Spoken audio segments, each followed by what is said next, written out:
Hi, welcome back. And this is the third part of complaint mechanisms in International Labour Organization. അപ്പൊ ഇതിന്റെ കുറച്ച് ഭാഗങ്ങളും കൂടെ നമുക്ക് ഇനി ഡിസ്കസ് ചെയ്യാനുണ്ട്. അപ്പം പ്രധാനമായിട്ട് ഇനി നമ്മൾ നോക്കുന്നത് ആ ഒരു ഫാക്ട് ഫൈൻഡിങ്, അതേപോലെ ഞാൻ കൺസിലിയേഷൻ കമ്മീഷനെ കുറിച്ച് നേരത്തെ പറഞ്ഞിരുന്നു അല്ലെ. അപ്പൊ അത് ഫ്രീഡം ഓഫ് അസോസിയേഷനുമായി ബന്ധപ്പെട്ടാണ് ഇത് വരിക. ഫാക്ട് ഫൈൻഡിങ്ങും കൺസിലിയേഷൻ കമ്മീഷനും. അപ്പൊ ഇത് എങ്ങനെയാണ് പ്രവർത്തിക്കുക എന്ന് നമുക്കൊന്ന് നോക്കാം. അവിടെ സോ ഈ ഫ്രീഡം ഓഫ് അസോസിയേഷൻ എന്ന് പറയുമ്പോഴത്തേക്ക് that is again one more body in the freedom of association track അല്ലെ. അതാണ് ഫാക്ട് ഫൈൻഡിങ് അല്ലെങ്കിൽ അതേപോലെ കൺസിലിയേഷൻ കമ്മീഷൻ എന്ന് പറയുന്നത്. അപ്പോ നമ്മള് പലപ്പോഴും ഇതിനെ നമ്മൾ എന്താ പറയേണ്ടത്, ആ ഒരു ആർട്ടിക്കിൾ 24 റെപ്രസെന്റേഷൻസ് പ്രകാരമോ അല്ലെങ്കിൽ 26 കംപ്ലൈൻസോ അല്ലെങ്കിൽ CFA പോലെയോ നമ്മൾ ഇതിനെ കാണില്ല. Because this is something that is really very very important എന്നുള്ളതാണ്. പക്ഷെ ഇത് ഇമ്പോർട്ടന്റ് ആകുന്നത് എന്തുകൊണ്ടാണ്? ഇതിനെ വീണ്ടും ഒരു ഹയർ ലെവൽ റൂട്ടാണ് സ്പെസിഫിക്കലി ആ ഒരു ഫ്രീഡം ഓഫ് അസോസിയേഷൻ അതുമായിട്ട് ബന്ധപ്പെട്ടുള്ള കേസുകൾക്ക് വേണ്ടിയിട്ട്. ഫ്രീഡം ഓഫ് അസോസിയേഷന്റെ കോൺസെപ്റ്റ് ഇപ്പൊ നമുക്ക് മനസ്സിലായല്ലോ. ഫ്രീഡം ഓഫ് അസോസിയേഷൻ എന്ന് പറയുമ്പോൾ ബേസിക്കലി അതുകൊണ്ട് ഉദ്ദേശിക്കുന്നത് എന്താണ്? അത് ലേബറേഴ്സിന് സംഘടിക്കാൻ കഴിയുന്ന ആ ഒരു അവസ്ഥയെക്കുറിച്ചാണ് ഇതിനകത്ത് പരാമർശിക്കുന്നത് പ്രധാനമായിട്ടും. അപ്പോ നമ്മൾ ഇതിന്റെ ഹാൻഡ് ബുക്ക് നോക്കുവാണെന്നുണ്ടെങ്കിൽ ഈ കമ്മീഷൻ എന്താണ് എന്നുള്ളത് വളരെ വ്യക്തമായിട്ട് പറയുന്നുണ്ട്. അപ്പൊ അതിനകത്ത് 9 ഇൻഡിപെൻഡന്റ് ആയിട്ടുള്ള വ്യക്തികളാണ് ഈ ഒരു കമ്മീഷൻ ബേസിക്കലി കോൺസ്റ്റിറ്റ്യൂട്ട് ചെയ്യുന്നത്. ഇനി ഇവരെ എങ്ങനെയാണ് അപ്പോയിന്റ് ചെയ്യുന്നത്? ഗവർണിംഗ് ബോഡിയാണ് ഇവരെ അപ്പോയിന്റ് ചെയ്യുന്നത്. അപ്പൊ ഇവിടെ പ്രത്യേകം നമ്മൾ നോക്കുക ഫാക്ട് ഫൈൻഡിങ് ആൻഡ് ഈ ഒരു കൺസിലിയേഷൻ കമ്മീഷൻ ഇവിടെ വരുന്നത്. അപ്പൊ കമ്മീഷൻ എന്താ പറയേണ്ടത്, കൺസിലിയേഷൻ കമ്മീഷനകത്ത് പ്രധാനമായിട്ട് വരുന്ന വ്യക്തികൾ അല്ലെങ്കിൽ അതിന്റെ കോമ്പസിഷൻ എന്ന് പറയുന്നത് 9 ഇൻഡിപെൻഡന്റ് പേഴ്സൺസ് ആണ്. ആൻഡ് ഇവരെ അപ്പോയിന്റ് ചെയ്യുന്നത് ആരാണ്? Governing body. അപ്പൊ ഗവർണിംഗ് ബോഡിയുടെ മറ്റു ഒരു ഉത്തരവാദിത്വവും കൂടെയാണ് ഈ ഒരു കൺസിലിയേഷൻ കമ്മീഷന് വേണ്ടിയിട്ടും ഫാക്ട് ഫൈൻഡിങ്ങിന് വേണ്ടിയിട്ടും മെമ്പേഴ്സിനെ അപ്പോയിന്റ് ചെയ്യുക എന്നുള്ള ഒരു സംഗതി. ഓക്കെ, അപ്പൊ ഇത് നമ്മൾ PSCയെ സംബന്ധിച്ചിടത്തോളം നമ്മൾ ഓർത്തു വെക്കേണ്ടത് ഇവരെ അപ്പോയിന്റ് ചെയ്യുന്നത് ഗവർണിംഗ് ബോഡിയാണ്. ഗവർണിംഗ് ബോഡിയുടെ മറ്റൊരു ഉത്തരവാദിത്വമാണിത്. അതേപോലെ ഇതിനകത്ത് 9 ഇൻഡിപെൻഡന്റ് ആയിട്ടുള്ള ആ മെമ്പേഴ്സ് വരുന്നു എന്നുള്ളതാണ്. ഇനി അടുത്ത ഒരു ചോദ്യം, യൂഷ്വലി ഈ 9 പേരും എല്ലാ കേസിലും അവർ അറ്റൻഡ് ചെയ്യോ, എല്ലാ കേസിലും അവർ പ്രവർത്തിക്കോ? സാധാരണഗതിയിൽ ഇല്ല എന്നുള്ളതാണ്. സാധാരണയായിട്ട് അത് 3 അംഗങ്ങളുടെ പാനൽസ് ആയിട്ട് തിരിച്ചിട്ടാണ് അവർ ഓരോ കേസും അറ്റൻഡ് ചെയ്യുക. അപ്പോ ഒരു പാനൽ എന്ന നിലയിൽ 3 അംഗങ്ങൾ ആണ് ഒരു case at A time handle ചെയ്ത് മുമ്പോട്ട് പോകുന്നത്. ഇനി എന്താണ് ഇവര് പ്രധാനമായിട്ട് ചെയ്യുന്നത്? അവർ ഫ്രീഡം ഓഫ് അസോസിയേഷനുമായിട്ട് ബന്ധപ്പെട്ടിട്ടുള്ള, അതായത് സംഘടിക്കുക എന്നുള്ളത് അല്ലെ, അതിനുള്ള ആ ഒരു അവകാശമാണ് ഫ്രീഡം ഓഫ് അസോസിയേഷൻ എന്ന് പറയുന്നത്. അതുമായി ബന്ധപ്പെട്ടിട്ടുള്ള കംപ്ലൈന്റുകളാണ് ഇതിനകത്ത് അവർ പരിഹരിക്കുക. അപ്പോ ഈ കംപ്ലൈന്റുകൾ ഈ പാനലിന്റെ മുമ്പിൽ എങ്ങനെയാണ് എത്തുന്നത്? അത് ഗവർണിംഗ് ബോഡി തന്നെയാണ് ആ പാനലിലേക്ക് അത് റെഫർ ചെയ്യുന്നത്. മറ്റൊരു ഇൻട്രസ്റ്റിംഗ് ആയിട്ടുള്ള പോയിന്റ് എന്ന് പറയുന്നത്, ഈ റെഫറൽ എന്ന് പറയുന്നത് it can happen even when the governing body it self requests. ഇനി ഗവർണിംഗ് ബോഡിക്ക് വേറെ കംപ്ലൈന്റ് ഒന്നും ഇല്ലാതെ ഗവർണിംഗ് ബോഡി തന്നെ ഇവിടെ ഒരു കംപ്ലൈനന്റ് ആയിട്ട് വന്ന് ഗവർണിംഗ് ബോഡിക്ക് സ്വമേധയാ ഒരു കേസ് ആ പാനലിന്റെ മുന്നിൽ എത്തിക്കാം എന്നുള്ളതാണ്. അപ്പൊ ഇതിനെ അർത്ഥമാക്കേണ്ടത് എങ്ങനെയാണ്? Meaning the government which allegations R made may ask for this commission to examine the issue. The government against which the allegations are made. അപ്പൊ അതായത് ഇപ്പൊ ഒരു രാജ്യത്തെ ഗവൺമെന്റിനെതിരെ ഈ ആരോപണങ്ങൾ വന്നു. ഫ്രീഡം ഓഫ് അസോസിയേഷന് വേണ്ടിയിട്ട് അവര് കൃത്യമായിട്ട് പ്രവർത്തിക്കുന്നില്ല എന്നുള്ള ഒരു ആരോപണം വന്നു എന്ന് വിചാരിക്കുക. അങ്ങനെ ഒരു ആരോപണം വരുന്ന അവസരത്തിൽ അവർക്ക് തന്നെ എന്താ പറയേണ്ടത്, ആവശ്യപ്പെടാം ഒരു കംപ്ലൈന്റ്, അതായത് ഇത് പാനലിനെ കൊണ്ട് ഒന്ന് വിശദമായി ഒന്ന് പരിശോധിക്കൂ എന്നുള്ളത്. മനസ്സിലായില്ലേ ഞാൻ ആ പറഞ്ഞ സംഗതി എന്ന് പറയുന്നത്? അപ്പോൾ ഇവിടെ it is not only punishment മാത്രമല്ല ഇവിടെ വരുന്നത്, it can also be used as a way to clarify facts and reach conciliation. ആ ഒരു കൺസിലിയേഷൻ എത്തുന്നതിന് വേണ്ടിയിട്ട് ഫാക്ടുകളുടെ ക്ലാരിഫിക്കേഷൻ ഈ ഒരു 3 അംഗ പാനലിനെ കൊണ്ട് അത് ചെയ്യിപ്പിച്ചെടുക്കാം എന്നുള്ളതാണ്. അപ്പൊ അതെങ്ങനെയാണ് പ്രവർത്തിക്കുന്നത്, അല്ലെങ്കിൽ അതിന്റെ സ്റ്റെപ്സ് എങ്ങനെയാണ്?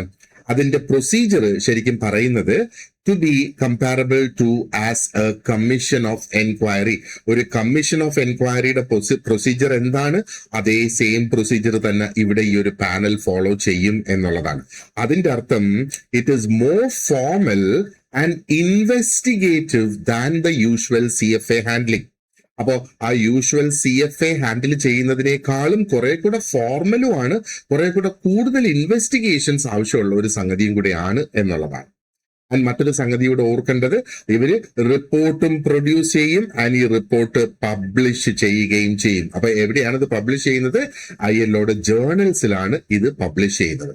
ഇനി PSCയെ സംബന്ധിച്ചിടത്തോളം നമ്മൾ ഓർത്തിരിക്കേണ്ട മറ്റൊരു സംഗതി എന്ന് പറയുന്നത്, PSC പലപ്പോഴും നമ്മളെടുത്ത് ചോദിക്കാം, അല്ലെങ്കിൽ അഥവാ ചോദിച്ചാൽ what is the higher level mechanism in freedom of association matters apart from CFA എന്ന് ചോദിക്കുകയാണെങ്കിൽ ഇത് തന്നെയാണ് അതിന്റെ ആ ഒരു ഉത്തരം എന്ന് പറയുന്നത്. അതായത് CFAക്ക് പുറമെ ഫ്രീഡം ഓഫ് അസോസിയേഷൻ ഹാൻഡിൽ ചെയ്യുന്നതിനുള്ള മെക്കാനിസം എന്താണ്? Fact finding and conciliation commission. അപ്പൊ കൺസിലിയേഷൻ കമ്മീഷൻ തന്നെയാണ് നമ്മുടെ ഒരു ഉത്തരം ആയിട്ട് ഇവിടെ വരിക. അപ്പോ ഇതിന്റെ ഒരു ക്ലിയർ ആയിട്ടുള്ള ഒരു അണ്ടർസ്റ്റാൻഡിങ് എന്ന് പറയുന്നത്, CFA എന്ന് പറയുന്നത് is the main committee for FOA related complaints. FOA എന്താണ്? ഫ്രീഡം ഓഫ് അസോസിയേഷൻ റിലേറ്റ് ചെയ്തുള്ള കംപ്ലൈൻസിൽ. ഇനി ചില കേസിൽ ഒരു ഡീപ്പർ ആയിട്ടുള്ള ഒരു ഫാക്ട് ഫൈൻഡിങ്ങും കൺസിലിയേഷനും ആവശ്യമായിട്ട് വരും. അപ്പോ എന്താ പറയേണ്ടത്? Fact finding and conciliation commission അതിനു വേണ്ടിയിട്ട് ഉപയോഗിക്കാം. അതായത് ഇതാണ് അതിനുവേണ്ടി ഉപയോഗിക്കാൻ പറ്റുന്ന ആ ഒരു കമ്മീഷൻ എന്നുള്ളത് നമ്മൾ ഓർക്കുക. ഓക്കെ, ഇനി നമുക്ക് നോക്കേണ്ട കുറച്ച് പോയിന്റ്സ് എന്ന് പറയുന്നത് എന്താണ് ഇനിയിപ്പോ നമുക്ക് ഇതിനകത്ത് നോക്കാനുള്ളത്. ഓക്കെ, നമുക്ക് ഈ ഒരു അതായത് ഈ കംപ്ലൈൻസ് മെക്കാനിസത്തിൽ കംപ്ലീറ്റ് ആ ഒരു പ്രൊസീജിയേഴ്സും നമ്മൾ ഇവിടെ ഇപ്പം അത് ഡിസ്കസ് ചെയ്ത് കഴിഞ്ഞ്. അപ്പൊ ഇനി PSCയെ സംബന്ധിച്ചിടത്തോളം നമ്മൾ മനസ്സിൽ വെക്കേണ്ട ഒരു സംഗതി എന്ന് പറയുന്നത് ആർട്ടിക്കിൾ 24, 25 എന്താണ് അത്? അത് റെപ്രസെന്റേഷൻസ് ആണ്. റെപ്രസെന്റേഷൻസ് എംപ്ലോയേഴ്സ് അല്ലെങ്കിൽ വർക്കേഴ്സ് ആണ്. വർക്കേഴ്സിന്റെ അസോസിയേഷൻ, എംപ്ലോയേഴ്സിന്റെ അസോസിയേഷൻ അല്ലെങ്കിൽ വർക്കേഴ്സിന്റെ അസോസിയേഷൻ അല്ലെ, അവരാണ് അതിനകത്ത് കൊടുക്കുന്നത്. ആൻഡ് ഗവർണിംഗ് ബോഡി ആണ് അതിന്റെ കമ്മ്യൂണിക്കേഷൻസ് ചെയ്യുന്നത്. ആൻഡ് അവിടെ പബ്ലിഷ് ചെയ്യാനുള്ള സാധ്യതയുണ്ട് എന്നുള്ളത് ഓർക്കുക. ആർട്ടിക്കിൾ 26 നമ്മൾ ഡിസ്കസ് ചെയ്തു. ആർട്ടിക്കിൾ 26 പ്രധാനമായിട്ട് വരുന്നത് ഒരു മെമ്പർ സ്റ്റേറ്റ് മറ്റൊരു മെമ്പർ സ്റ്റേറ്റിനെ കുറിച്ചുള്ള ഒരു കംപ്ലൈന്റ് കൊടുക്കുന്നു. അപ്പോ ഈ രണ്ടുപേരും കൺവെൻഷൻ റാറ്റിഫൈ ചെയ്തിട്ടുണ്ട്, പക്ഷേ ഒരു വ്യക്തി അതിനകത്ത് ആ ഒരു കൺവെൻഷൻ റാറ്റിഫൈ ചെയ്തതുപോലെ അതനുസരിച്ച് മുമ്പോട്ട് നീങ്ങുന്നില്ല. അതുകൊണ്ടാണ് അവിടെ ആ ഒരു കംപ്ലൈന്റ് അവിടെ വരിക. ഇനി commission of inquiry follow up അവിടെ വരുന്നത്. അപ്പോ അത് കണക്ട് ചെയ്തിരിക്കുന്നത് ആർട്ടിക്കിൾ 27 മുതൽ 34 വരെയാണ്. അപ്പൊ അതിനകത്ത് ഓൾസോ ആ ഒരു പോസിബിൾ ഇന്റർനാഷണൽ കോർട്ട് ഓഫ് ജസ്റ്റിസിന്റെ ആ ഒരു റെഫറൻസ് ഒക്കെ വരുന്നത്. ആൻഡ് ആർട്ടിക്കിൾ 33 അനുസരിച്ചുള്ള ആക്ഷൻ റെക്കമെൻഡേഷൻ, എന്ത് ആക്ഷൻ ആണ് ആ ഒരു രാജ്യത്തിനെതിരെ അവരെടുക്കുക എന്നുള്ളത്. എന്നിട്ട് നമ്മുടെ CFA നമ്മൾ നോക്കുകയാണെന്നുണ്ടെങ്കിൽ അത് ഒരു ട്രൈപാർട്ടേറ്റ് ഓർഗൻ ആണ്. CFA എന്ന് പറയുന്നത് ആ ഒരു ഗവർണിംഗ് ബോഡിയുടെ ട്രൈപാർട്ടേറ്റ് ഓർഗൻ ആണ്. ആൻഡ് അവർക്ക് എന്ത് ചെയ്യാനായിട്ട് സാധിക്കും? അവർക്ക് കംപ്ലൈൻസ് എക്സാമിൻ ചെയ്യാനായിട്ട് കഴിയും. അത് FOAയുടെ കൺവെൻഷൻസ് റാറ്റിഫൈ ചെയ്തിട്ടില്ല എങ്കിൽ പോലും അവർക്ക് കംപ്ലൈൻസ് എക്സാമിൻ ചെയ്യാനായിട്ട് സാധിക്കും എന്നുള്ളതാണ്. ഇനി ആ ഒരു റെപ്രസെന്റേഷൻ എന്താണ്? CFA എന്താണ്? റെപ്രസെന്റേഷൻസ് എന്ന് പറയുമ്പോഴത്തേക്ക് ട്രേഡ് യൂണിയൻസിനുള്ള അവകാശങ്ങൾ റെപ്രസെന്റ് ചെയ്യുക എന്നുള്ളതാണ്. ആ റെപ്രസെന്റേഷൻസ് CFAക്ക് റെഫർ ചെയ്യാം എന്നുള്ളതാണ് നമ്മൾ ഇതിൽ നിന്ന് മനസ്സിലാക്കേണ്ടത്. ഓക്കെ, സോ അപ്പോ ഈ ഒരു ലെസൺ ഇവിടെ നമ്മൾ കംപ്ലീറ്റ് ആക്കുകയാണ്. 3 പാർട്സ് ആയിട്ടാണ് നമ്മൾ ഈ ഒരു ടോപ്പിക് കംപ്ലീറ്റ്ലി, അതായത് ILOയുടെ കംപ്ലൈന്റ് ഹാൻഡ്ലിംഗ് പ്രൊസീജിയർ കംപ്ലീറ്റ് ആയിട്ട് നമ്മളിപ്പോൾ ഡിസ്കസ് ചെയ്ത് കഴിഞ്ഞിട്ടുണ്ട്. നമ്മൾ ഈ ഒരു ലെസൺ വൈൻഡ് അപ്പ് ചെയ്യുന്നതിന് മുമ്പേ കുറച്ച് ക്വസ്റ്റ്യൻസും കൂടെ നമുക്കൊന്ന് ഡിസ്കസ് ചെയ്ത് നോക്കാം. എങ്ങനെയാണ് ഈ ഒരു ചാപ്റ്ററിനെ ബേസ് ചെയ്ത് നമുക്ക് ക്വസ്റ്റ്യൻസ് വരുന്നത് എന്ന് നമുക്കൊന്ന് നോക്കാം. ആദ്യത്തെ ഒരു ചോദ്യം, ഇൻ ILO ടെർമിനോളജി അനുസരിച്ച് complaint mechanisms are most closely associated with. Option A എന്താ പറയുന്നത്? The double discussion standard setting procedure, അതുമായിട്ട് അസോസിയേറ്റ് ചെയ്ത് കിടക്കുകയാണോ കംപ്ലൈന്റ് മെക്കാനിസംസ്? അതോ special supervisory procedures operating along side regular supervision? ഇതാണ് അതിന്റെ ആ ഒരു റൈറ്റ് ആൻസർ. അപ്പം നമ്മൾ ഹാൻഡ് ബുക്ക് നോക്കുകയാണെന്നുണ്ടെങ്കിൽ അതിനകത്ത് റെപ്രസെന്റേഷൻസ്, ആർട്ടിക്കിൾ 26 പ്രകാരമുള്ള complaints, freedom of association complaints, ഇതിനെയെല്ലാം സ്പെഷ്യൽ പ്രൊസീജിയേഴ്സിന്റെ ഒരു ഭാഗമായിട്ടാണ് അതിനെ ഗ്രൂപ്പ് ചെയ്ത് അവിടെ ലിസ്റ്റ് ചെയ്തിട്ടുള്ളത്. ഓക്കെ, സോ ഓപ്ഷൻ ബി ആണ് നമ്മുടെ കറക്റ്റ് ആൻസർ ഇവിടെ. ഓപ്ഷൻ ബി, ഇതല്ല correct, option B is the correct answer. രണ്ടാമത്തെ ചോദ്യം ഇതാണ്, representation under Article 24 may be made by. അപ്പോൾ ആർട്ടിക്കിൾ 24 അനുസരിച്ചുള്ള റെപ്രസെന്റേഷൻ ആർക്കൊക്കെ കൊടുക്കാമെന്നാണ് നോക്ക്. ആർട്ടിക്കിൾ 24 കൊടുക്കുന്ന കംപ്ലൈന്റിന് പറയുന്നതാണ് റെപ്രസെന്റേഷൻ എന്നുള്ളത്. ഓക്കെ, അപ്പോൾ അവിടെ നോക്ക്, ഓപ്ഷൻ ബി നോക്കിയേ, an industrial association of employers or of workers. ഈ ഓപ്ഷൻ ബി ആണ്. അപ്പം എന്താ പറയണ്ടേ, അസോസിയേഷൻസിനാണ് ഇത് കൊടുക്കാനായിട്ട് സാധിക്കുക. ഒന്നുകിൽ ഇൻഡസ്ട്രിയൽ അസോസിയേഷൻ ആകാം, അല്ലെങ്കിൽ എംപ്ലോയേഴ്സിന്റെ അസോസിയേഷന് കംപ്ലൈന്റ് കൊടുക്കാം എന്നുള്ളതാണ് ആർട്ടിക്കിൾ 24 അനുസരിച്ച്.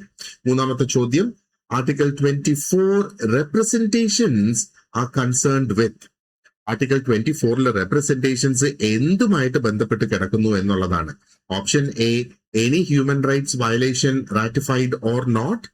അപ്പൊ ഇതാണ് ഈ ഓപ്ഷനെ തെറ്റാക്കുന്നത്. അതായത് റാറ്റിഫൈഡ് ചെയ്താലും ഇല്ലെങ്കിലും പറ്റില്ല, റാറ്റിഫൈ ചെയ്തതായിരിക്കണം ആർട്ടിക്കിൾ 24 വരിക. അപ്പൊ ഓപ്ഷൻ ബി നോക്കിയേ, failure to observe a ratified convention to which the member is a party. Okay, അപ്പൊ ഈ അവസരത്തിൽ മാത്രമാണ് ആർട്ടിക്കിൾ 24 അനുസരിച്ചുള്ള റെപ്രസെന്റേഷൻസ് കൊടുക്കാനായിട്ട് സാധിക്കുക. നമുക്ക് നാലാമത്തെ ചോദ്യം നോക്കാം. നാലാമത്തെ ഇതാണ്, under article 25 the governing body may publish. Article 25 അനുസരിച്ച് ആർട്ടിക്കിൾ 25 ആദ്യം നമ്മൾ ആ ഒരു ഗവർണിംഗ് ബോഡിക്ക് പബ്ലിഷ് ചെയ്യാൻ പറ്റുന്ന കാര്യത്തെക്കുറിച്ച് മനസ്സിലാക്കിയത് അല്ലെ. അപ്പോ എന്താണ് അതിന്റെ ഉത്തരം? Only the CAECR's confidential notes. ഇത് കോൺഫിഡൻഷ്യൽ എന്ന് തന്നെ പറയുന്നത്, അപ്പൊ അതിനെ നമുക്ക് പബ്ലിഷ് ചെയ്യാനായിട്ട് സാധിക്കില്ല. രണ്ടാമത്തത്, the representation and the government's reply. അത് ഏത് സാഹചര്യത്തില്? If no satisfactory statement is received. ആരാണ് ഈ ഒരു സ്റ്റേറ്റ്മെന്റ് കൊടുക്കേണ്ടത്? അതായത് ഗവൺമെന്റ്സ് തന്നെയാണ്. അപ്പോ ഓപ്ഷൻ ബി ആണ് നമ്മുടെ കറക്റ്റ് ആൻസർ ഇവിടെ. ഓക്കെ, ഇനി അഞ്ചാമത്തെ ചോദ്യം, which is a receivability requirement for an Article 24 representation. അപ്പോ നമ്മൾ ആ ഒരു ചെക്ക് ലിസ്റ്റ് നമ്മൾ നോക്കിയിരുന്നു അല്ലെ. അപ്പൊ അതിനകത്ത് എങ്ങനെയാണ് അത് വരിക? Look at this option A, it must come from a judge of a national court. ഇതല്ല അതിന്റെ ഉത്തരം, അതൊരു ജഡ്ജിൽ നിന്നല്ല വരേണ്ടത്. It must make specific reference to article 24. അത് നമ്മൾ പഠിച്ചിരുന്നു അല്ലെ, ഓഫ് ദ കോൺസ്റ്റിറ്റ്യൂഷൻ. അപ്പോ ആ ഒരു റിസീവബിലിറ്റി റിക്വയർമെന്റ് ഒരുപാട് അധികമുണ്ട്, കുറെ ഇനിയുണ്ട് റിക്വയർമെന്റ്സ്. അതിൽ ഏതൊക്കെ ഇവിടെ ലിസ്റ്റ് ചെയ്തിട്ടുണ്ട്? ഓപ്ഷൻ ബി, ആർട്ടിക്കിൾ 24 റെഫറൻസ് അതിനകത്ത് നടത്തിയിട്ടുണ്ടാകണം. ഇനി നമുക്ക് സി നോക്കാം. It must be orally presented. ഇതല്ല, ഓറലി അല്ല, റൈറ്റിംഗ് ആയിരിക്കണം. It must concern an unratified convention. ഇതും ഇതിന് ആപ്ലിക്കബിൾ അല്ല. ഒരു റാറ്റിഫൈ ചെയ്തിട്ടുള്ള കൺവെൻഷൻ മാത്രമേ 24 ആർട്ടിക്കിൾ അനുസരിച്ചുള്ള ഒരു റെപ്രസെന്റേഷൻ പറ്റുള്ളൂ. നമ്പർ 6 ഇതാണ്, after A representation is found receivable. അത് റിസീവബിൾ എന്ന് പറഞ്ഞാൽ അത് ആ ഒരു പ്രൊസീജിയർ അനുസരിച്ച് എല്ലാ നടപടിക്രമങ്ങളും പാലിച്ചു വന്നിരിക്കുന്ന ഒരു റെപ്രസെന്റേഷൻ, ഓക്കെ നമുക്കിത് സ്വീകരിക്കാം എന്ന് തീരുമാനിക്കുന്നതാണ് റിസീവബിൾ ആയിട്ട് നമ്മൾ കണക്കാക്കുക. അപ്പോ ഗവർണിംഗ് ബോഡി, പിന്നെ എന്താണ് ഗവർണിംഗ് ബോഡി അവിടെ ചെയ്യാൻ പോകുന്നത്? ഓക്കെ, ഗവർണിംഗ് ബോഡിയോട് അവരെന്താ ചെയ്യുന്നത്? ഓപ്ഷൻ എയിൽ പറഞ്ഞേക്കുന്നത് എന്താ? Impose fines on the government immediately. അതല്ല. രണ്ടാമത്തത് ബി, set up a tripartite committee to examine the matter. അപ്പൊ ഇതാണ് ശരിക്കും അവിടെ ചെയ്യുന്നത് അല്ലേ. അപ്പൊ അത് റിസീവബിൾ ആണ് എങ്കിൽ governing body they may setup a tripartite committee, ആ ഒരു മാറ്റർ വീണ്ടും എക്സാമിൻ ചെയ്യുന്നതിന് വേണ്ടിയിട്ട്. ഇനി അടുത്തത് number 7, if an Article 24 representation relates to a convention dealing with trade union rights. Trade union റൈറ്റ്സുമായിട്ടുള്ള ഒരു കൺവെൻഷനിലാണ് ഇത് ഡീൽ ചെയ്യുന്നതെങ്കിൽ then the governing body may refer it to, ആർക്കാണ് ഗവർണിംഗ് ബോഡി അത് റെഫർ ചെയ്യുക? ഓക്കെ, ഓപ്ഷൻ എയിൽ പറയുന്നത് എന്താ? UN ഹ്യൂമൻ റൈറ്റ്സ് കൗൺസിൽ ആണോ? അല്ല, the committee on freedom of association. ഈ കമ്മിറ്റിക്കാണ് അവർ റെഫർ ചെയ്യേണ്ടത്. ഓക്കെ, ആർട്ടിക്കിൾ 24 അനുസരിച്ച് ട്രേഡ് യൂണിയൻ അവകാശങ്ങളെ കുറിച്ചിട്ടുള്ള ഒരു കംപ്ലൈന്റ് ആണ് വരുന്നതെങ്കിൽ നമുക്കറിയാം അത് എപ്പോഴും ഫ്രീഡം ഓഫ് അസോസിയേഷൻ ഒരു എസ്കലേഷൻ റൗട്ട് ആണ്, അതൊരു സ്പെഷ്യൽ റൗട്ട് ആണ് ഫ്രീഡം ഓഫ് അസോസിയേഷൻ. അതുകൊണ്ട് അത് ആ ഒരു കമ്മിറ്റിക്ക് തന്നെ പോകണം. അത് ഈ ക്ലാസ്സിൽ തന്നെ നമ്മൾ ഡിസ്കസ് ചെയ്ത സംഗതിയാണ് അല്ലെ. ഇനി 8ാമത്തെ ചോദ്യം ഇതാണ്. അപ്പോ ഇവിടെ ഞാൻ ഹാൻഡ് ബുക്കിന്റെ റെഫറൻസും കൂടെ എടുത്തിട്ടുണ്ട്. ഹാൻഡ് ബുക്കിന്റെ റെഫറൻസ് നിങ്ങളുടെ എക്സാമിന് ഒരിക്കലും അത് വരില്ല. പക്ഷേ ഇവിടെ നോക്കിക്കോ, the hand book notes the governing body approved arrangements allowing possible national level conciliation leading to suspension of examination of merits for up to. അപ്പോ എന്താ പറയേണ്ടത്, ഇതിനകത്ത് പറയുന്ന ആ ഒരു സാഹചര്യം എന്താണ്? ഇതിനകത്ത് പറയുന്ന ആ ഒരു സാഹചര്യം എന്ന് പറയുന്നത് ഒരു നാഷണൽ ലെവൽ കൺസിലിയേഷൻ നടക്കാനുള്ള ഒരു സാധ്യതയോ അത് നടക്കുകയോ ചെയ്യുകയാണെങ്കിൽ അവിടെ ആ ഒരു മെറിറ്റ്സ് എക്സാമിൻ ചെയ്യുന്നത്, അതായത് കമ്മിറ്റിയുടെ എക്സാമിനേഷൻ അവർക്ക് സസ്പെൻഡ് ചെയ്യാം. അത് എത്ര നാളത്തേക്ക് സസ്പെൻഡ് ചെയ്യാം എന്നുള്ളതാണ്. അത് 6 മാസത്തേക്ക് സസ്പെൻഡ് ചെയ്യാം. അതിനുശേഷം എന്താ സംഭവിക്കുക?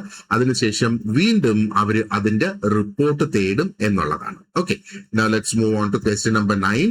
Under Article 26, a complaint may be filed when? Article 26 അനുസരിച്ച് ഒരു കംപ്ലൈന്റ് എപ്പോഴാണ് ഫയൽ ചെയ്യാനായിട്ട് സാധിക്കുക? വളരെ സ്ട്രെയിറ്റ് ഫോർവേഡ് ആണ്, വളരെ ക്ലിയർ ആണ്. Look at option B. Option ബിയിൽ പറയുന്നത് എന്താണ്? A member is not satisfied that another member is securing effective observance of a convention both have ratified. Okay, അതായത് ഇവിടെ മെമ്പർ എന്ന് ഉദ്ദേശിക്കുന്നത് ഒരു രാജ്യമാണ്. ഇവിടെ ILO-യിൽ മെമ്പർഷിപ്പ് എടുത്തിട്ടുള്ള രാജ്യങ്ങൾ. അപ്പൊ ഒരു രാജ്യം അവര് സാറ്റിസ്ഫൈഡ് അല്ല, മറ്റൊരു രാജ്യം. അപ്പൊ ഈ 2 രാജ്യങ്ങളും ആ ഒരു കൺവെൻഷനെ ഓൾറെഡി റാറ്റിഫൈ ചെയ്തിട്ടുണ്ട്. പക്ഷേ അതിൽ ഒരു രാജ്യം അത് എഫക്റ്റീവായിട്ട് നടപ്പാക്കുന്നില്ല എന്ന് മറ്റൊരു രാജ്യത്തിന് തോന്നുമ്പോൾ ആ ഒരു രാജ്യത്തിനെതിരെ ഒരു കംപ്ലൈന്റ് കൊടുക്കാവുന്നതാണ് ആർട്ടിക്കിൾ 26 വരിക. ഇനി 10ാമത്തെ ചോദ്യം. Before appointing a commission of inquiry under Article 26, the governing body may. അപ്പോ ആ ഒരു കമ്മീഷനെ അപ്പോയിന്റ് ചെയ്യുന്നതിന് മുന്നേ ഈ കൊടുത്തിരിക്കുന്ന 4 ഓപ്ഷൻസിൽ ഗവർണിംഗ് ബോഡിക്ക് എന്ത് ചെയ്യാനുള്ള സാധ്യതയുണ്ട് എന്നുള്ളതാണ്. ഓപ്ഷൻ എ നോക്കിയേ, communicate with the government in the manner described in Article 24. ഇതാണോ? അതോ B, automatically refer the case to WTO? അതോ option C, insist on criminal prosecution of employers? അതോ option D, require a national referendum? ഇവിടെ option A ആണ് നമ്മുടെ correct answer ഇവിടെ അല്ലേ. അപ്പൊ ഓപ്ഷൻ എ, ആർട്ടിക്കിൾ 26 ആക്ച്വലി ആ ഒരു ഗവർണിംഗ് ബോഡിക്ക് ഒരു അധികാരം നൽകുന്നുണ്ട്. അതായത് ആ ഒരു മാറ്റർ ആ ഗവൺമെന്റുമായിട്ട് കമ്മ്യൂണിക്കേറ്റ് ചെയ്യാൻ. അപ്പൊ ആ കമ്മ്യൂണിക്കേറ്റ് ചെയ്യുന്നതിന്റെ പ്രൊസീജിയർ ആർട്ടിക്കിൾ 24 പറഞ്ഞിരിക്കുന്ന പ്രൊസീജിയർ ഉപയോഗിക്കാനാണ് ഇവിടെ ഈ ഒരു സാഹചര്യത്തിൽ പറഞ്ഞിട്ടുള്ളത്. ഓക്കെ, ഇനി 11ാമത്തെ ചോദ്യം ഇതാണ്. Under article 26, the governing body may appoint a commission of inquiry if. ഇവിടെ if പറയുമ്പോഴത്തേക്ക് ഒരു കണ്ടീഷൻ. അപ്പൊ ഈ 4-ൽ ഏതാണ് ആ കണ്ടീഷൻ എന്ന് നമുക്ക് നോക്കാം. If it receives a newspaper report, newspaper റിപ്പോർട്ടിന്റെ അടിസ്ഥാനത്തിൽ അവർക്ക് കംപ്ലൈന്റ് എടുക്കാനായിട്ട് സാധിക്കില്ല അല്ലെ. If no satisfactory reply is received within a reasonable time, ഇത് ഒരു പോസിബിലിറ്റി ആണ്. 3ാമത്തെ നോക്കിയേ, the convention is unratified by both states. അപ്പോ കൺവെൻഷൻ 2 സ്റ്റേറ്റ്സും അൺറാറ്റിഫൈ ചെയ്ത് അല്ലെങ്കിൽ റാറ്റിഫൈ ചെയ്തിട്ടില്ല എങ്കിൽ അതിനിവിടെ പ്രസക്തി ഇല്ല എന്നുള്ളതാണ്. D, the complainant withdraws the complaint. Complainant withdraw ചെയ്ത് കഴിഞ്ഞാൽ പിന്നെ ആ കംപ്ലൈന്റുമായിട്ട് അവർ മുന്നോട്ട് പോകണോ? പോണ്ട അല്ലെ. അപ്പോ 11 ഓപ്ഷൻ ബി ആണ് നമ്മുടെ റൈറ്റ് ആൻസർ. അപ്പോ ആർട്ടിക്കിൾ 26 അനുസരിച്ച് ആ ഗവർണിംഗ് ബോഡിക്ക് ഒരു കമ്മീഷനെ അപ്പോയിന്റ് ചെയ്യാൻ പറ്റുന്ന ഒരു സാഹചര്യം അവർക്ക് സാറ്റിസ്ഫാക്ടറി ആയിട്ടുള്ള ഒരു റിപ്ലൈ ആ ഗവൺമെന്റിൽ നിന്ന് ലഭിച്ചില്ല, അല്ലെങ്കിൽ റിപ്ലൈയേ ലഭിച്ചില്ല. അങ്ങനെയുള്ള സാഹചര്യത്തിലൊക്കെയാണ് അവർ ആ കമ്മീഷനിൽ അത് റെഫർ ചെയ്യുന്നത്. 12. Under Article 26, the governing body may also initiate the procedure. അപ്പൊ നമ്മൾ നേരത്തെ ചർച്ച ചെയ്തിരുന്ന ഗവർണിംഗ് ബോഡിക്ക് സ്വമേധയായി ഇവിടെ ആ ഒരു പ്രൊസീജിയർ ഇനിഷ്യേറ്റ് ചെയ്യാനായിട്ട് സാധിക്കും. അപ്പൊ ഏത് സാഹചര്യം എന്നുള്ള 4 സാഹചര്യങ്ങൾ ഇവിടെ തന്നിട്ടുണ്ട് അല്ലെ. അപ്പോ only after UN security council approval അല്ല അല്ലെ, UN സെക്യൂരിറ്റി കൗൺസിലിന്റെ അപ്രൂവൽ ഒന്നും ഇവിടെ വേണ്ട. B, of its own motion or upon complaint from a conference delegate.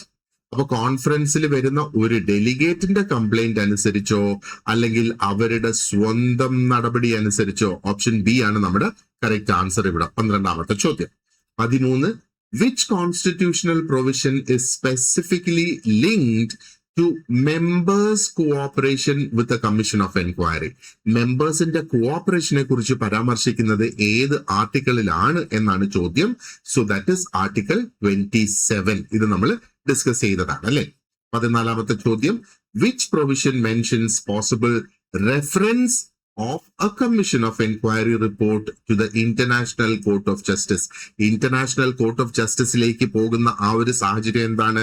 അപ്പോ ഇത് ആർട്ടിക്കിൾ 29 ആണ് അല്ലെ. അപ്പോ ആർട്ടിക്കിൾ 29 അത് ബന്ധപ്പെട്ട് കിടക്കുന്നത്. അതായത് ഹാൻഡ് ബുക്കിൽ പറഞ്ഞിരിക്കുന്ന എന്താണ്? Article 29 is linked with communication അല്ലെങ്കിൽ publication and possible reference to international court of justice അല്ലെങ്കിൽ ICJ. ഓക്കെ. നമ്പർ 15, 15ാമത്തെ ചോദ്യം ഇതാണ്. Article 33 is associated with option A compulsory imprisonment of violators അതാണോ?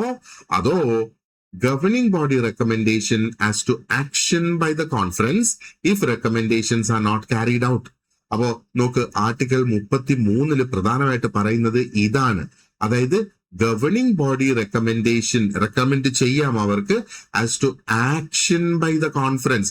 കോൺഫറൻസിന് അവിടെ ആക്ഷൻ എടുക്കാം എന്നുള്ളത്. Action by the conference if recommendations are not carried out.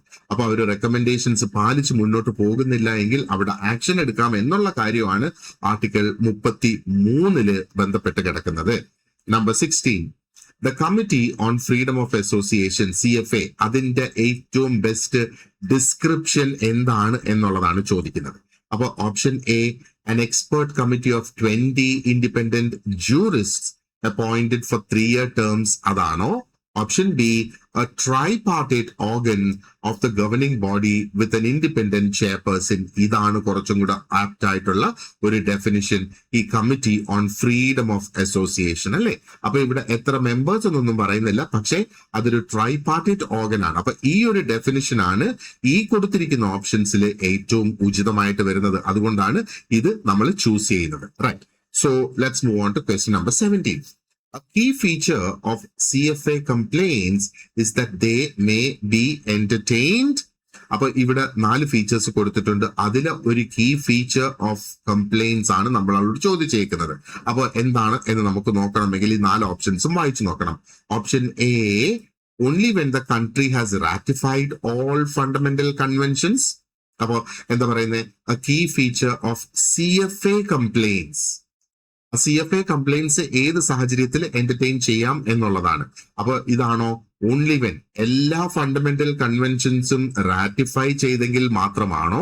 അതോ regardless of whether the country has ratified freedom of association conventions, അതായത് freedom of അസോസിയേഷനുമായി ബന്ധപ്പെട്ടിട്ടുള്ള conventions അവര് ratify ചെയ്താലും ഇല്ലെങ്കിലും അതിനകത്ത് എന്താ പറയേണ്ടത്? ആ ഒരു കംപ്ലൈന്റ് പരിഗണിക്കാൻ കഴിയുന്നതാണോ CFA കംപ്ലൈൻസിന്റെ പ്രത്യേകത?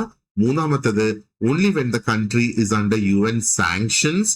യുഎന്നിന്റെ സാങ്ഷൻസ് ഉള്ള സമയത്താണോ? അതോ only after exhaustion of domestic judicial remedies, അതായത് രാജ്യങ്ങളില് നിയമം കോടതിയിൽ പോയി കോടതി അതിനെ പരിഗണിച്ചതിന് ശേഷം അതിനൊരു തീർപ്പായില്ലെങ്കിലാണോ? അതായത് രാജ്യങ്ങളുടെ ആ ഒരു ഡൊമസ്റ്റിക് ആയിട്ടുള്ള ജുഡീഷ്യൽ റെമഡീസുമായിട്ട് ILOയ്ക്ക് യാതൊരു ബന്ധവും ഇല്ല എന്നുള്ളത് നമ്മൾ ഓൾറെഡി ചർച്ച ചെയ്തിട്ടുണ്ടായിരുന്നു. അപ്പൊ 17ന്റെ ആൻസർ ഇവിടെ ഓപ്ഷൻ ബി തന്നെയാണ്. അപ്പോ ഫ്രീഡം ഓഫ് അസോസിയേഷനുമായിട്ട് ബന്ധപ്പെട്ടിട്ടുള്ള കംപ്ലൈൻസ് ആണ് CFA കംപ്ലൈൻസിന്റെ അടുത്തേക്ക് പോകുന്നത്. അപ്പോ അവിടെ ആ ഫ്രീഡം ഓഫ് അസോസിയേഷനുമായി ബന്ധപ്പെട്ടിട്ടുള്ള കൺവെൻഷൻസ് അതാത് രാജ്യങ്ങൾ റാറ്റിഫൈ ചെയ്താലും ഇല്ലെങ്കിലും ആ കംപ്ലൈന്റ് അവർക്ക് അവിടെ എടുക്കാം എന്നുള്ളതാണ് ഇതിൽ നിന്ന് നമ്മൾ മനസ്സിലാക്കേണ്ടത്. അടുത്തത് നമ്പർ 18. ഫോർ CFA റിസീവബിലിറ്റി, CFAക്ക് ആ ഒരു കംപ്ലൈന്റ് ഫയലിൽ സ്വീകരിക്കണമെങ്കിൽ complaints must generally be option A unwritten and anonymous ആണോ? അല്ല, അത് അവരെടുക്കില്ല. In writing signed and supported by proof of allegations, അല്ലെ? അത് എഴുതിയിട്ടുള്ളതായിരിക്കണം, അതിൽ ഒപ്പിട്ടിട്ടുണ്ടാകണം, ആൻഡ് അവര് എന്താ പറയേണ്ടത്, അവര് ഉന്നയിക്കുന്ന ആ അലിഗേഷൻസിന് പ്രൂഫും കൂടെ സബ്മിറ്റ് ചെയ്യണം. സോ ഓപ്ഷൻ ബി ആണ് ഏറ്റവും ഉചിതമായ ഉത്തരം വിടാം. Question number 19. Under CFA working methods, complaint കൊടുക്കുന്ന വ്യക്തികള് are normally asked to supply supplementary information intended to substantiate the complaint within. അപ്പോ ഈ സപ്ലിമെന്ററി ഇൻഫർമേഷന് വേണ്ടിയിട്ട് അവർ ചോദിക്കും. CFA ആണ്, അല്ലെങ്കിൽ CFAയുടെ മെത്തേഡ് അനുസരിച്ച് ആ കംപ്ലൈന്റ് കൊടുത്ത വ്യക്തിയോട് അവര് സപ്ലിമെന്ററി അല്ലെങ്കിൽ അഡീഷണൽ ഇൻഫർമേഷൻ അവർ ആവശ്യപ്പെടും. അപ്പൊ ആ ഒരു അഡീഷണൽ ഇൻഫർമേഷൻ എത്ര ദിവസത്തിനകം കൊടുക്കണം എന്നാണ് പറഞ്ഞിട്ടുള്ളത്? Supplementary information must be given within 1 month. അവര് ചോദിച്ചതിന് ശേഷം 1 മാസത്തെ സമയം അവിടെ കിട്ടും എന്നുള്ളതാണ്. Okay. And number 20. CFA may issue which types of reports? എന്ത് തരത്തിലൊക്കെയുള്ള റിപ്പോർട്ടുകൾ CFAക്ക് ഇഷ്യൂ ചെയ്യാം എന്നുള്ളതാണ്. അപ്പൊ നോക്ക്, CFAക്ക് ഡെഫിനിറ്റീവ് ആയിട്ടുള്ള റിപ്പോർട്ട് കൊടുക്കാം, അത് ഫൈനൽ റിപ്പോർട്ടാണ്. ഇന്ററിം റിപ്പോർട്ട് കൊടുക്കാം, അത് ഒരു ഇടക്കാല റിപ്പോർട്ടാണ്. ആൻഡ് ഫോളോ അപ്പ് റിപ്പോർട്ട് കൊടുക്കാം, അത് ഈ ഫൈനൽ റിപ്പോർട്ട് കൊടുത്തതിന് ശേഷമുള്ളതാണ് ഫോളോ അപ്പ് റിപ്പോർട്ട് എന്ന് പറയുന്നത്. Okay. Number 21. The CFA may recommend referral to. അപ്പോ റെഫറൽ അവര് ആർക്ക് കൊടുക്കാം? CFAക്ക്. അത് പിന്നെ എങ്ങോട്ട് റെഫർ ചെയ്യാം എന്നുള്ളതാണ് അവിടെ ചോദിക്കുന്നത്. അപ്പൊ നോക്ക്, ഫാക്ട് ഫൈൻഡിങ് ആൻഡ് കൺസിലിയേഷന് വേണ്ടിയിട്ട് അവർക്ക് അത് റെക്കമെൻഡ് ചെയ്യാം. അപ്പൊ ഫാക്ട് ഫൈൻഡിങ് ആൻഡ് കൺസിലിയേഷൻ കമ്മീഷന്റെ മുമ്പിലേക്ക് CFAക്ക് ആ ഒരു റെക്കമെൻഡേഷൻ റെഫർ ചെയ്യാം എന്നുള്ളതാണ്. Question 21. 22. The Fact Finding and Conciliation Commission on Freedom of Association is composed of. അപ്പോ ഈ ഫാക്ട് ഫൈൻഡിങ് ആൻഡ് കൺസിലിയേഷൻ കമ്മീഷന്റെ കോമ്പോസിഷൻ ആണ് ശരിക്കും ഇവിടെ ചോദിക്കുന്നത്. അപ്പൊ നോക്ക്, അതിനകത്ത് ഓപ്ഷൻ എയില് 9 independent persons appointed by the governing body. Option ബിയിൽ പറയുന്നത് എന്താ? 9 members elected by national parliaments. അല്ല. 20 experts appointed by UN. അല്ല. 12 judges appointed by the ICJ. അല്ല. ഓപ്ഷൻ എ ആണ് ഇവിടെ ഏറ്റവും ഉചിതമായ അല്ലെങ്കിൽ ഏറ്റവും ശരിയായിട്ടുള്ള ഉത്തരം. Number 23. The procedure for the fact finding and conciliation commission is described as. Fact ഫൈൻഡിങ്ങിന്റെയും കൺസിലിയേഷൻ കമ്മീഷന്റെയും പ്രൊസീജിയറിനെ എങ്ങനെയാണ് ഡിസ്ക്രൈബ് ചെയ്യാൻ കഴിയുക? Describe as comparable to that of അപ്പൊ എന്തുമായിട്ട് കമ്പയർ ചെയ്താണ് അതിന്റെ പ്രൊസീജിയറിനെ ഡിസ്ക്രൈബ് ചെയ്തിട്ടുള്ളത്? ഒരു ഡൊമസ്റ്റിക് വേജ് ബോർഡ് ആണോ? അല്ല. പക്ഷേ ഒരു കമ്മീഷൻ ഓഫ് എൻക്വയറി ആണോ? അതെ. എന്നാൽ നമ്മൾ മറ്റ് ഓപ്ഷൻസും കൂടെ നോക്കുക. സ്റ്റോക്ക് എക്സ്ചേഞ്ച് ട്രൈബ്യൂണൽ അല്ല, പാർലമെന്ററി കമ്മിറ്റി അല്ല.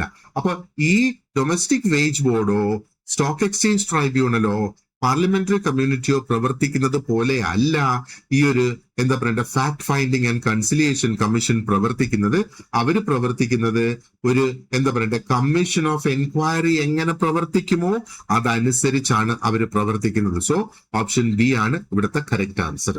And number 24. Which mechanism is directly paired with its primary trigger? അപ്പോ ഇവിടെ ഒരു പെയറിംഗ് ഇവിടെ കൊടുത്തിട്ടുണ്ട്. അതായത് പ്രൈമറി ട്രിഗർ, ഇവിടെ ട്രിഗർ എന്ന് ഉദ്ദേശിക്കുന്നത് കംപ്ലൈന്റ് ആണ്. കംപ്ലൈന്റ് വരുമ്പോഴാണല്ലോ കംപ്ലൈന്റ് മെക്കാനിസം ചാലുവാകുന്നത് അല്ലെ തുടങ്ങുന്നത്. അപ്പോ ഏത് കംപ്ലൈന്റ് മെക്കാനിസം ഇവിടെ ലെഫ്റ്റ് സൈഡിൽ കൊടുത്തിട്ടുണ്ട്.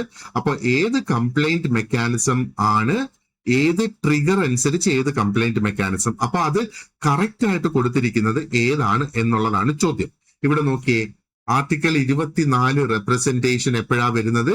Failure to observe ratified convention alleged by employers അല്ലെങ്കിൽ വർക്കേഴ്സ് അസോസിയേഷൻ. ഇത് ശരിയാണെന്ന് നമുക്ക് തോന്നുന്നല്ലേ? ആർട്ടിക്കിൾ 24ന്റെ റെപ്രസെന്റേഷൻ വരുന്നത് എപ്പോഴാണ്? അത് ആ ഒരു റാറ്റിഫൈ ചെയ്തിട്ടുള്ള കൺവെൻഷൻ ആയിരിക്കണം. അത് ഒബ്സർവ് ചെയ്യാതെ അല്ലെങ്കിൽ അത് അനുസരിക്കാതെ ആ ഒരു രാജ്യം വരുന്ന സാഹചര്യത്തിൽ അതാത് രാജ്യത്ത് എംപ്ലോയേഴ്സ് അസോസിയേഷൻ അല്ലെങ്കിൽ വർക്കേഴ്സ് അസോസിയേഷന് കൊടുക്കാം. ഓപ്ഷൻ ബി നോക്കിയേ, ആർട്ടിക്കിൾ 26 കംപ്ലൈന്റ് എപ്പോഴാണ് വരുന്നത്? Non observance of unratified recommendations by NGO. ഇവിടെ NGOയ്ക്ക് യാതൊരു റോളും ഇല്ല. അപ്പൊ ഇത് ആക്സെപ്റ്റബിൾ അല്ല, ഇത് ശരിയല്ല. മൂന്നാമത്തെ നോക്കിയേ, CFA കംപ്ലൈന്റ് എപ്പോഴാണ് വരുന്നത്? only matters arising from Article 22 reports. Article 22 reports അനുസരിച്ചല്ല CFA കംപ്ലൈന്റ് വരുന്നത് അല്ലെ. അപ്പൊ ഇതും തെറ്റാണ്. Article 25 publication automatic sanction imposed by ICJ അല്ല. ആർട്ടിക്കിൾ 25 പബ്ലിക്കേഷൻ എന്ന് പറയുമ്പോഴത്തേക്ക് എന്താണത്? അത് ഈ ഒരു എന്താ പറയണ്ട കംപ്ലൈന്റ് മെക്കാനിസത്തിന്റെ ഭാഗമായിട്ട് ILO തന്നെ അവരുടെ ജേർണൽസിൽ പബ്ലിഷ് ചെയ്യുന്നതിനുള്ള ആർട്ടിക്കിളാണ് ആർട്ടിക്കിൾ 25 പബ്ലിക്കേഷൻസ് എന്ന് പറയുന്നത്. അപ്പൊ ഇവിടെ option A is the most appropriate one, അല്ലെങ്കിൽ ഇതാണ് ആ ഒരു കറക്റ്റ് പെയർ എന്ന് പറയുന്നത്. അതായത് ഈ ലെഫ്റ്റ് സൈഡിൽ അതിന്റെ പേരും കൊടുത്തിട്ടുണ്ട്, റൈറ്റ് സൈഡിൽ ആ മെക്കാനിസം എങ്ങനെയാണ് പ്രവർത്തിക്കുന്നത് അല്ലെങ്കിൽ എങ്ങനെയാണ് അത് ട്രിഗർ ആകുന്നത്, തുടങ്ങുന്നത് എന്നുള്ളതാണ് ചോദ്യം. ഇനി നമ്മുടെ അവസാനത്തെ ചോദ്യം ഇതാണ്. ഇവിടെ നമുക്ക് മാച്ചിങ് ക്വസ്റ്റ്യൻ ആണ്. ഇപ്പൊ ലിസ്റ്റ് 1 ലിസ്റ്റ് 2 ആയിട്ട് മാച്ച് ചെയ്യുക. ഇപ്പൊ ലിസ്റ്റ് 1 എന്തൊക്കെയുണ്ട്? Article 24, article 25, article 26 and CFA procedure. ഇത്രയാണ് list 1 list 2 complaint route that may lead to commission of enquiry. ഒരു കമ്മീഷൻ ഓഫ് എൻക്വയറിയിലേക്ക് എത്തുന്നത് ഒരു കംപ്ലൈന്റ്. ഓക്കെ, ആ ഒരു കമ്മീഷൻ ഓഫ് എൻക്വയറി അത് ഏത് ആർട്ടിക്കിൾ ആണ്? അപ്പോ ഇവിടെ നമ്മൾ നോക്കുക, ആർട്ടിക്കിൾ 24 25 26 ആർട്ടിക്കിൾ 26 അല്ലെ?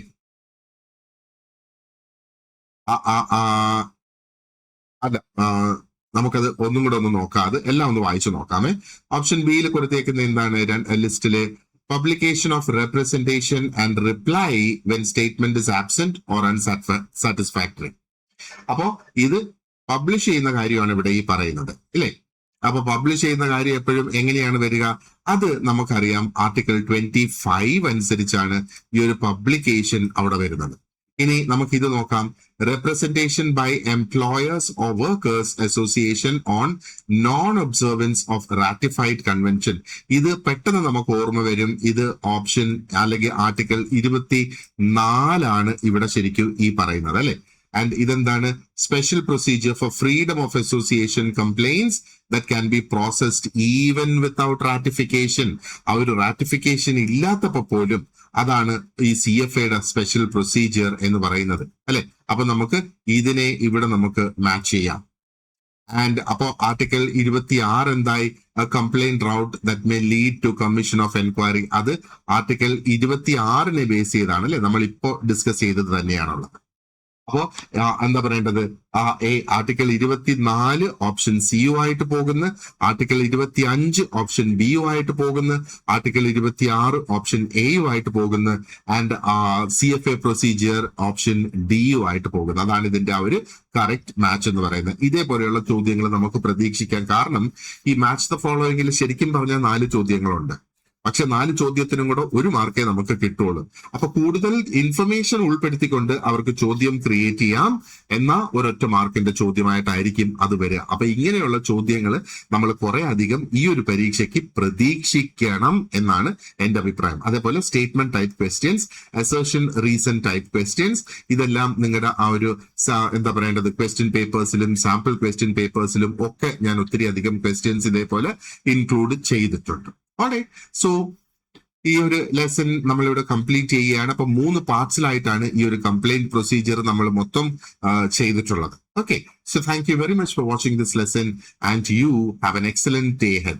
ഈ ചാനൽ ഇതുവരെ സബ്സ്ക്രൈബ് ചെയ്തിട്ടില്ലെങ്കിൽ ഒന്ന് സബ്സ്ക്രൈബ് ചെയ്യുക, നിങ്ങളുടെ കമന്റ്സ് അവിടെ രേഖപ്പെടുത്തുക. എന്തെങ്കിലും ചോദ്യങ്ങൾ ഇതുമായിട്ട് ബന്ധപ്പെട്ട് നിങ്ങൾക്ക് ഉണ്ടെങ്കിൽ അത് അവിടെ രേഖപ്പെടുത്തുക. അല്ലെങ്കിൽ നമ്മുടെ സ്റ്റഡി ഗ്രൂപ്പ് ജോയിൻ ചെയ്ത് ആ സ്റ്റഡി ഗ്രൂപ്പിലും നിങ്ങൾക്ക് ചോദ്യങ്ങൾ ഉന്നയിക്കാവുന്നതാണ്. കോഴ്സിന് ജോയിൻ ചെയ്യണമെന്നില്ല. ഒരു ചോദ്യം നിങ്ങൾക്ക് ചോദിക്കുന്നതിന് വേണ്ടിയിട്ട് ഒരു കൺഫ്യൂഷൻ ഉണ്ടെങ്കിൽ അതിന്റെ ആ ഒരു ചോദ്യം നിങ്ങൾക്ക് തീർച്ചയായിട്ടും ചോദിക്കാം. You don't have to join the course in order to ask a question. All right, so once again, wish you all the very best and see you in the next class.